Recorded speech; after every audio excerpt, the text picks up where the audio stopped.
Kenya Pipeline, Joe Sang amejiuzulu. Sang ambaye kujiuzulu kwake kumekuja wakati kampuni hiyo inachunguzwa kuhusiana na kupotea kwa lita milioni 21 ya mafuta, amesema kwenye waraka wake wa kujiuzulu kwamba amefikia uamuzi huo kwa sababu za kibinafsi. Katika barua hiyo ambayo ilitiwa saini na mwenyekiti wa bodi ya kampuni hiyo John Ngumi, Sang amedokeza kwamba hana nia ya kutaka kuongezewa ama kuongezwa kwa kandarasi ya muhula wa pili ofisini. Kampuni ya Kenya Pipeline imekuwa ikipitia hali hiyo ya wakurugenzi wake kubanduliwa madarakani kwa tuhuma za biashara zinazotiliwa shaka.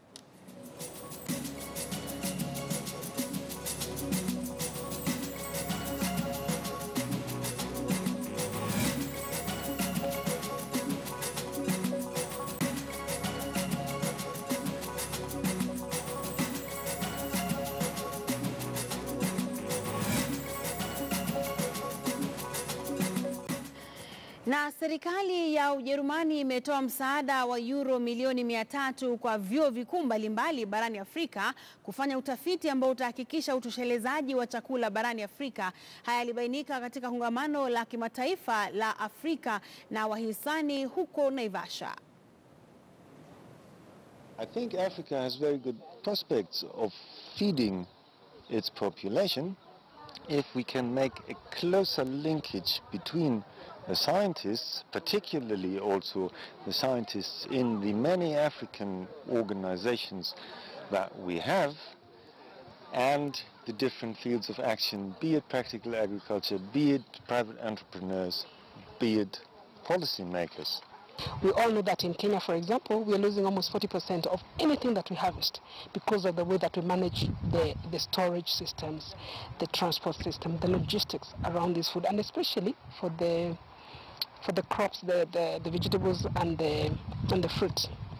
There's also a very serious conversation on the nutritional power of vegetables, and especially the African leafy vegetables, the managu, the terere, the saget, and so on and so forth, because the nutrition is clear that our traditional vegetables are much more superior, for example, than the cabbage in terms of the nutrition value.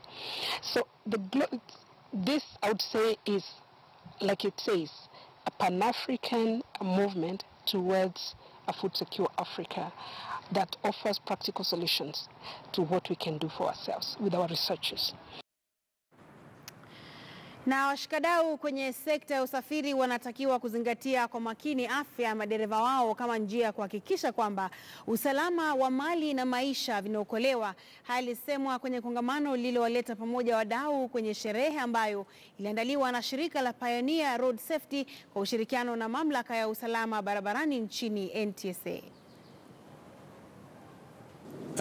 We're delighted that because we've been here for a very noble issue. PRC do checkmate services, journey management for drivers for commercial trucks along the Northern Corridor. But we were so lucky, we were spotted by the SWAP and the ILO, amongst other sponsors, who thought that other than just focusing on the issues of driver safety and vehicle safety, can we also be able to do an undertaking on driver wellness? Here to see the report by the Pioneer Road Safety consultants, whom we're working very closely together in terms of enhancing road safety on our roads, particularly the Northern Corridor, which traverses close to about 11 counties, right from Mombasa to the end of Kenya's border with Uganda. So the main reason as to why we have partnered with Pioneer Road Safety Consultants is to reach out to all the other drivers who are outside there, utilizing their checkpoints or their rest stations, and even to partner with them as far as wellness is concerned, because they have carried out an initiative which is quite unique as far as the road transport sector is concerned in this country. Na mtazamaji, chama cha usafiri wa umma huko Narok kinatishia kugoma endapo magari mawili ya chama hicho hayatapewa leseni na bodi ya kuidhinisha magari ya usafiri wa umma. Kupitia viongozi wao wamelaumu ofisi kuu ya Nairobi na huko Nakuru kwa kuzembea kujali maslahi yao.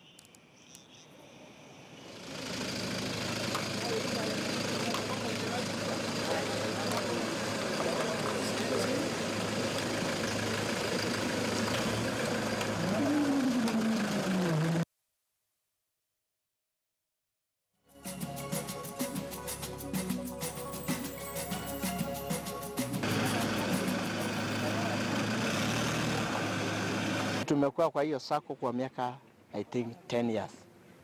Tumekuwa na magari, tumekuwa tukitembea Nakuru, lakini Mau Narok Nissan Sacco wanataka kuifanya iwe binafsi. Mateso ambayo tunapitia katika masako, cha kwamba magari kutoka mbalimbali wanaweza kuja, watu kutoka Mau Narok Nissan Sacco base yao ni Nakuru. Tukitaka kununua gari ya Narok kuweka Mau Narok Nissan Sacco, wanatukataza TLB. Haya magari unasiona hapa ni yenye tulinunua juzi, na wanakataza kuweka TLB kwa ajili ni ya Narok. Kampuni ya Narok Line is based, directors wao wako Nairobi. So lazima road service license itoke wapi? Mahali kampuni imekuwa based on. Narok ni ofisi tu ya kupeana service. Lakini kupeana road service license ambayo inatoka kwa NTSA lazima ikuwe issued kutoka Nairobi. Na kamati ya bunge kuhusu uhasibu na matumizi ya fedha za umma imesikitishwa na matumizi mabaya ya fedha kwa safari zisizowafaidi wa Kenya. Kulingana na ofisi ya mkaguzi mkuu wa serikali, ripoti ya fedha za mwaka 2016-2017, jumla ya shilingi bilioni 2 zilitumika katika safari mbalimbali za humu nchini na hazikuhesabiwa. Mwenyekiti wa kamati hiyo Pio Wandai, ambaye ni mbunge wa Ugunja, alizungumza na wanahabari kuhusu swala hilo. A lot of institutions have emerged. Indeed, they were created purposefully by that very constitution. And these include National Assembly, the Senate, the County Assembly, among others. So it is important that even as these oversight institutions, oversight of the county executive is that of the county assembly.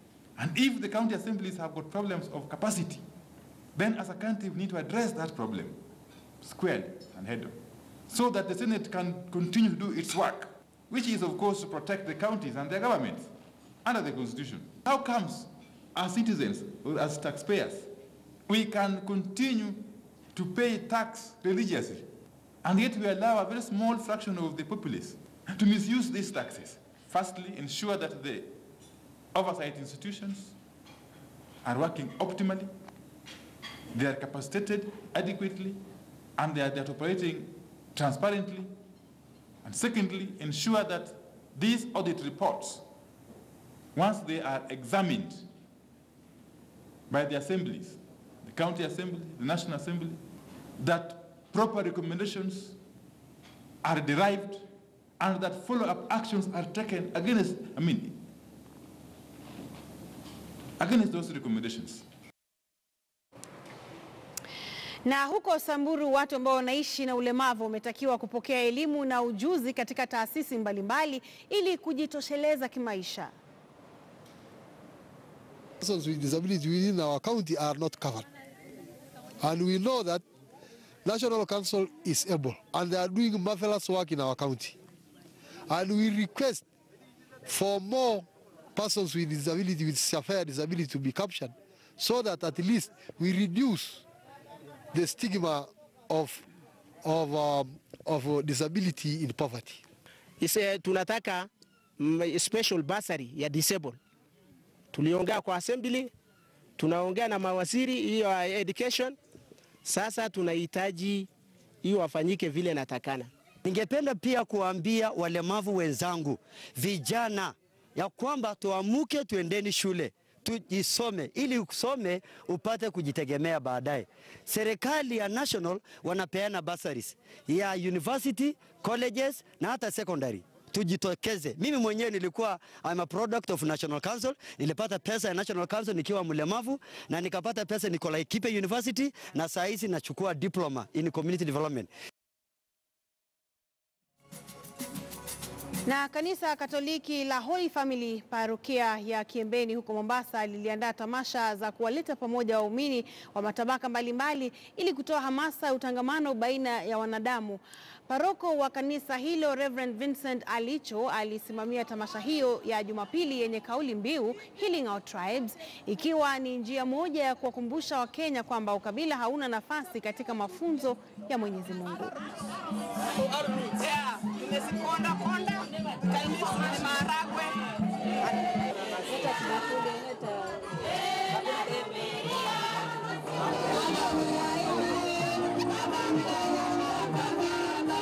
celebrating this today is running from the theme of the year of our parish, healing our tribes in Christ. For some time now, during elections, we know how it has been with us. Misunderstandings here and there, different people, different parties. We get divided along the line because of politics. And in fighting, we tend to hide some important aspects of us, our culture. We use politics and cover every other thing when we fight.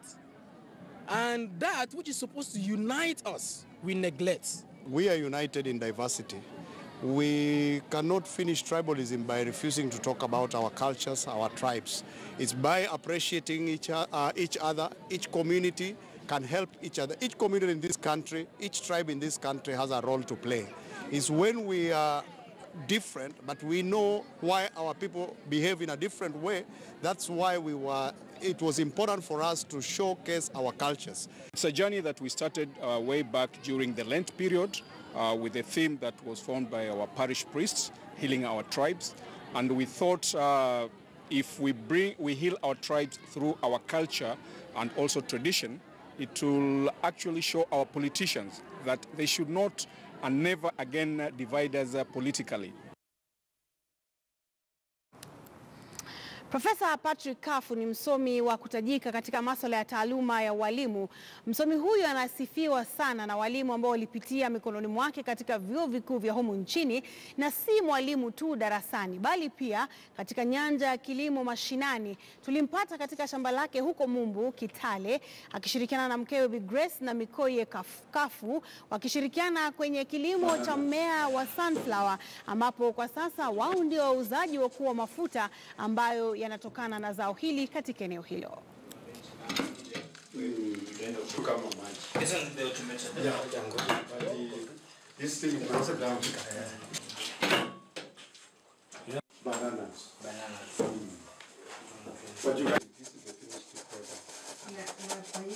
It comes through this point. We use our tractors, which you can see in the yard here. We plow, replow, and then we get the tiller, or the till, not the tiller, the till, and then we get casuals, they plant for us.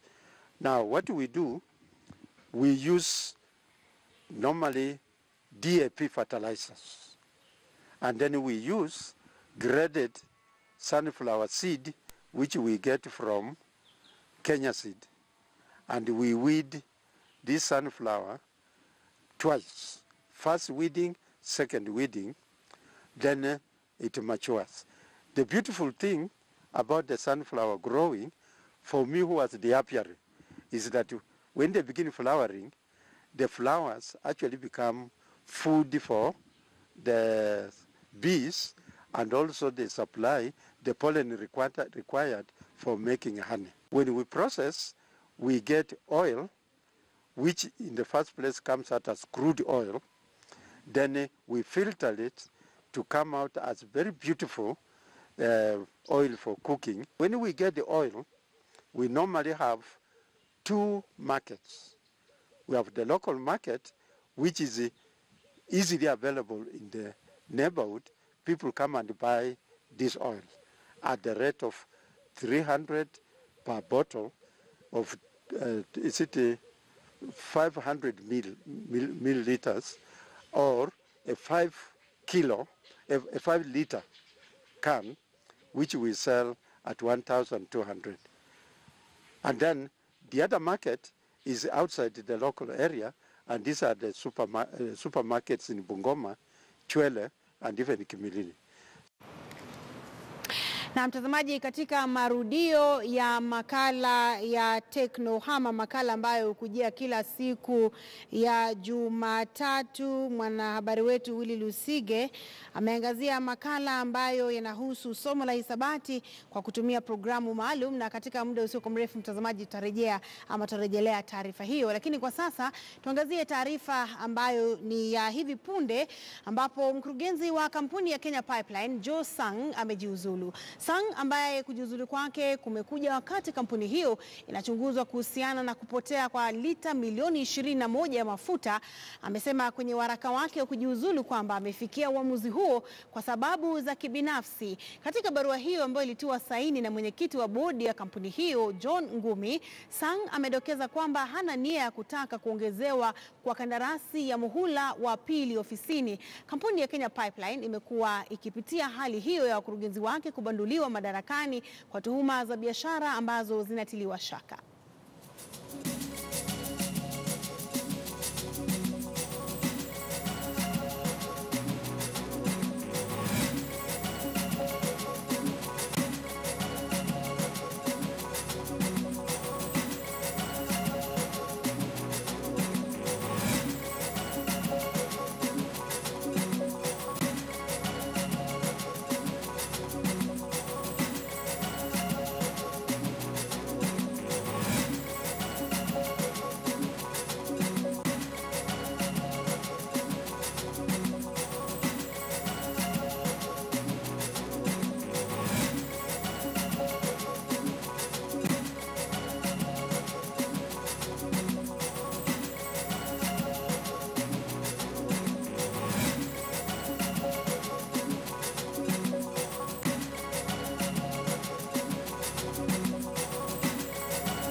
Na mtazamaji, sasa ni wakati wa kurejelea ama kurudia makala ambayo hukujia kila siku ya Jumatatu katika taarifa za KTN leo, makala ya Teknohama, ambapo Willy Lusige aliangazia jinsi ya kufunza somo la hisabati kwa kutumia programu maalum.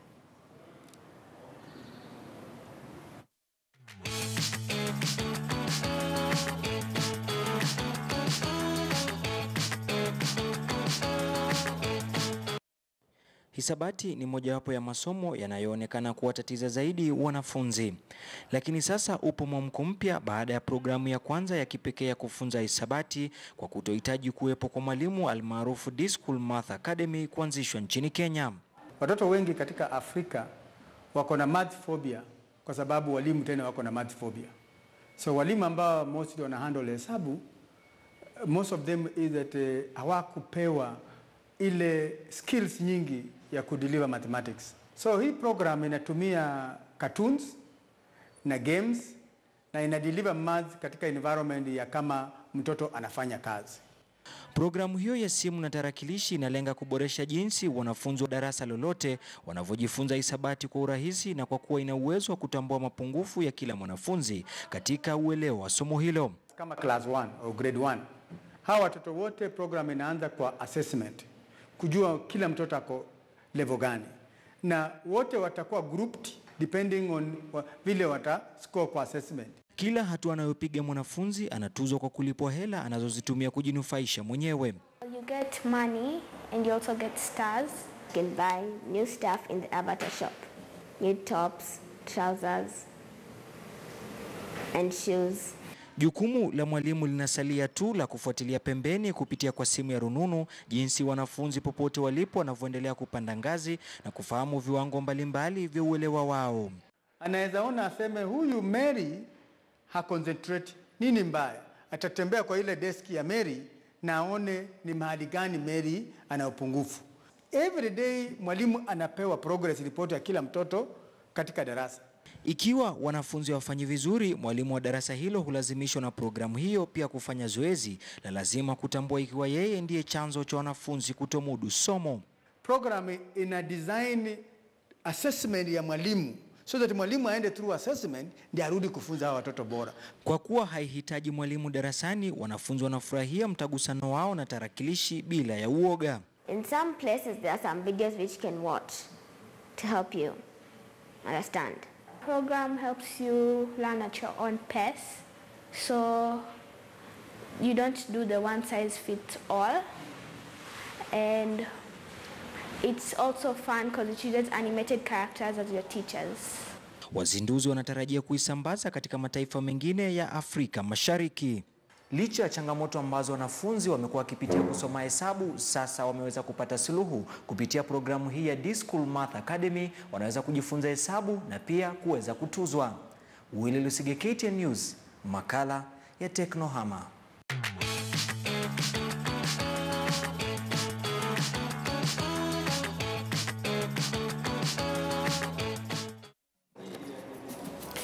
Na mtazamaji, asante sana kwa kuweza kujumuika nasi kwa taarifa za mbiu ya KTN. Nakomea hapa. Namuona mwenzangu Ali Hassan Kauleni ashafika kwenye studio. Napenda kujiita Hassan mwana wa Ali kwa ajili ya makala ya Zilizala Viwanjani. Basi jukwaa hili namwachia yeye. Mwendo wa saa 12 utakuwa naye Ali Manzu kwenye jukwaa la KTN. Tarejea mwendo wa saa 1.